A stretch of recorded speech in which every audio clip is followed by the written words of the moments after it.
I would argue that the back leg is the most important part of the delivery. The reason being is that it is at the center at the beginning of the delivery.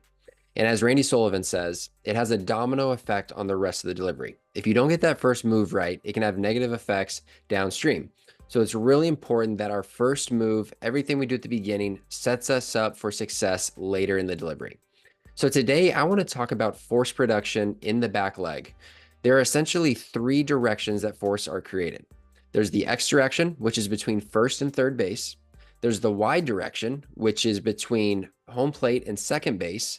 And then there's the Z direction, which is force straight into the ground.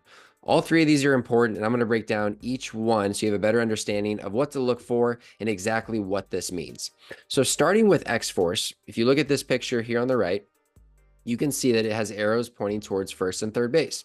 So with this pitcher here being a lefty, if he is being pushed towards first base, that would be X force going towards first. If he was leaning back, falling back, that would be force going towards third base from that back leg.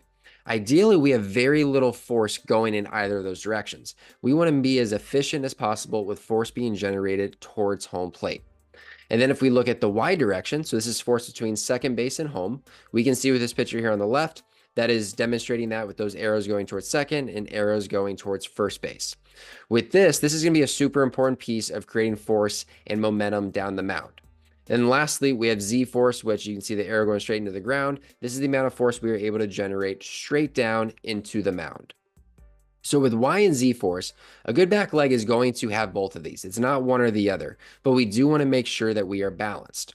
So a high Z force and a high Z force and a low Y force is a sign of staying over the rubber too long and can lead to jumping off the mound. So what this would look like is a guy that sits straight down into the ground but doesn't have any momentum going towards home plate. He is likely going to jump out of that back leg in the direction of home because he knows that he has to get force going towards home or momentum going towards home at some point. So if he doesn't have any upon leg lift or as he's going into his loading pattern, he's likely going to jump out of it because he has to get going towards home at some point. On the flip side, a guy that has a high Y force, so they have a lot of force going towards home plate, pushing towards second, but a low Z force, so they're not putting a lot of force straight into the ground. This is a sign that a guy isn't really getting a lot of flexion in that back leg, probably pretty upright on the back leg, and is essentially going to have a tendency to push the lower half to try to generate any bit of force because everything's just going this way. They're going towards home plate, pushing towards second. It's just going to be a very pushy delivery rather than getting some flexion as they are going towards home to create a little bit more of a rotational lower half towards home plate. Something that can make this a little bit simpler and can allow guys to create the right amount of Y force and the right amount of Z force is to have a slight drift towards home upon leg lift. So you can see here in this graphic of Paul Skeens, this red line is going straight up from his hip from when his foot is first in the ground. You can see by the time he reaches peak leg lift, his left hip has passed that red line, signifying that he is moving his center of mass towards home plate. Now, this doesn't need to be a crazy move. Like, it doesn't need to be, I am falling as fast as I can. I'm moving towards home as fast as I can, because that will likely lead to guys not using their back leg well. It will likely lead to pushing because most guys just don't have the capability to also still sit into that back leg, create the Z force while falling towards home super fast. So it just needs to be a little bit, just enough to get your momentum going towards home. And if you're able to do that, all you have to think about is just sitting straight into the ground after peak leg lift. So if I have just a little bit of momentum going towards home, it basically eliminates the thought of needing to try to push towards home, trying to drive towards home. All I need to think about is just sitting down towards the ground at that point.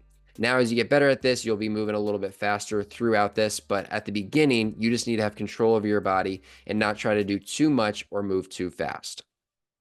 Moving on to impulse. So I didn't talk about this at the beginning, but this is a super important piece of force creation, force production in order to create velocity. So when it comes to impulse, this isn't something that you can measure without a force plate mound, right? Like a lot of these things, like if you want to get real specific, you're going to have to throw in a force plate mound. But I think regardless of that, you can get a good idea of what to look for and exactly what this looks like. So what is impulse? Impulse is essentially Y force, so the amount of force between home and second base, multiplied times time. So in a simplest form, it's your ability to create force between second and home and how long can you hold it for. This comes back to things like riding the slide, like Lance Wheeler talks about, riding the slide, riding the slope. It's creating force and a load, a hinge in that back leg, while also holding it for a long duration of time as you're going down the mound and into rotation, ultimately into ball release. So while this equation doesn't include Z-force, so force actually going straight into the ground, I do think that it is still necessary to producing a high impulse. So what I mean by that is if a player has a low Z-force, they're likely going to be pushing off the rubber and won't be able to produce the Y-force over a long period of time. And the reason for that is because they only have force going between, let's just say, second base and home plate, they're likely going to be pushing off of the rubber because of what we talked about before. They're going just to push and be a very pushy lower half. And because they're doing that, you can't hold that position for a long duration of time. You need that force going down into the ground to help you stay grounded, help you stay connected to the rubber a little bit longer, which is going to allow you to hold that hinge, hold that load over a longer period of time. So in summary, when it comes to X-force, we want to keep that to a minimum. We don't want a lot of force going between the direction of first and third base. Z-force is the amount of force going straight into the ground. Y-force is the amount of force going between second base and home plate. We want those to be fairly balanced because if we are leaning one towards the other, it's likely going to be leading to a pushy or a jumpy lower half. And then lastly, we have impulse, your ability to hold the Y-force, the ability to create Y-force over a long period of time. This is what's going to lead to what's called a high impulse number, which is going to impact velocity and performance. Before I let you go, I wanted to let you know about my 3-day pitching masterclass camp that's going to be taking place in Phoenix, Arizona next month, August 9th to the 11th. This is going to be for pitchers between the ages of 16 to 23 years old. This is going to be very much a mechanical camp as well as a pitch design camp. So day one, you are going to be doing a biomechanical assessment. So you will be throwing a bullpen on a Kinetrax motion capture system, which is going to be able to measure every single part of your delivery from a rotational speed standpoint and position standpoint. On that bullpen or in that bullpen session, you also be throwing on a force plate mound where we'll be able to get information like what we talked about today with all of these different force directions. I'll be able to see how you're creating force, how much, when, and the direction that you are creating it in. And then later in the weekend, we will dive into pitch design. So I will break down your arsenal. I will show you what improvements I think you need to make. I will compare you to what averages based on your type of profile.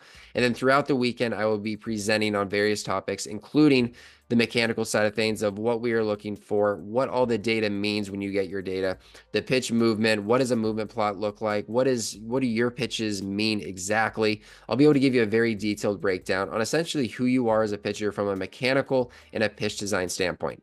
And then after the camp, you will have a 2-month program where you will be able to work on these deficiencies and improve your game and take it to the next level.